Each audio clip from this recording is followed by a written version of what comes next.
मुजफ्फरनगर में शांति है, लेकिन सियासत में खलबली कायम है। जख्मों पर मरहम लगाने के नाम पर आरोप प्रत्यारोप के सिलसिले के बीच बीजेपी ने हिंसा के लिए एसपी और कांग्रेस पर हमला किया, तो कांग्रेस ने एसपी और बीजेपी पर निशाना साधा। मुजफ्फरनगर हिंसा भले ही थम गई हो, लेकिन उस पर दिल्ली से लेकर मुजफ्फरनगर तक बयानबाजी जारी है। दिल्ली में बीजेपी की बैठक के बाद पार्टी अध्यक्ष राजनाथ सिंह ने हिंसा के लिए एसपी और कांग्रेस दोनों पर एक साथ निशाना साधा।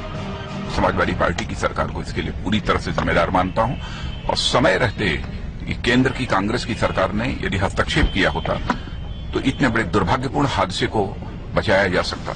पार्टी के फायर ब्रांड नेता विनय कटियार एक कदम और आगे निकल गए। वहाँ पर जिस प्रकार की स्थिति है, आम कत्लेआम हुआ है, स्थिति ठीक नहीं है और उसकी निष्पक्ष जांच होनी चाहिए। भड़काऊ भाषण देने के आरोपी पार्टी नेता हुकुम सिंह ने कहा कि अपनी गर्दन बचाने के लिए यूपी सरकार ने उन पर झूठे इल्जाम लगाए। भाषण संतुलित है, एक भी पंक्ति एक भी शब्द उसमें आपत्तिजनक नहीं है।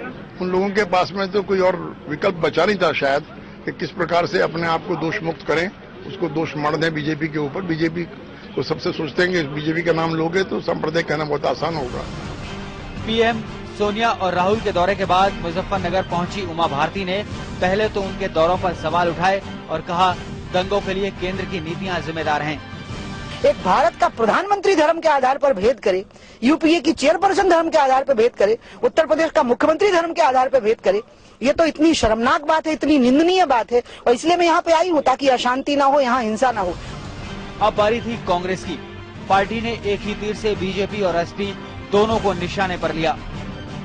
बीजेपी और समाजवादी दोनों एक सिक्के के दो पहलू हैं, मिलके फैसला करते हैं। तो उनके जो 84 क्या नाम है उसका ठीक परिक्रमा क्यों नहीं होने दी? अगर वो परिक्रमा करना चाहते थे तो करने देनी चाहिए थी। पुलिस लगाते, जरूरत पड़ती फौज बुलाते, आपको रोकने का कोई हक नहीं था। लेकिन आपने इसलिए रोका कि आप उत्तर प्रदेश के अंदर टेंशन पैदा करना। राजनीति छोड़ फिलहाल पत्रकारिता कर रहे शाहिद सिद्दीकी ने कहा कि अखिलेश सरकार का राज दंगों के वक्त के मोदी के राज से भी खराब है। उत्तर प्रदेश की सरकार का मैं बड़े दुख के साथ कहना पड़ेगा कि गुजरात से बदतर हालात हैं और नरेंद्र मोदी से बदतर इनका रोल है। गुजरात में दंगे के 2-3 दिन के अंदर कैंप लग गए थे, सरकारी कैंप लग गए थे, मदद पहुंचनी शुरू हो गई थी। मैं आज यहां मुजफ्फरनगर में बैठा हूं और मेरी इंफॉर्मेशन यह है कि अभी तक कोई कैंप सरकार की तरफ से नहीं लगाया गया। इन सबसे अलग अच्छी बात यह है कि कर्फ्यू हटने के बाद से मुजफ्फरनगर एक बार फिर अमन की राह पर लौट आया है। सेना वापस जा चुकी है, लोग बाग सड़कों पर खुली हवा में सांस ले रहे हैं, दुकानें खुल गई हैं, बच्चे भी स्कूल जाने लगे हैं। समय के लिए ब्यूरो रिपोर्ट।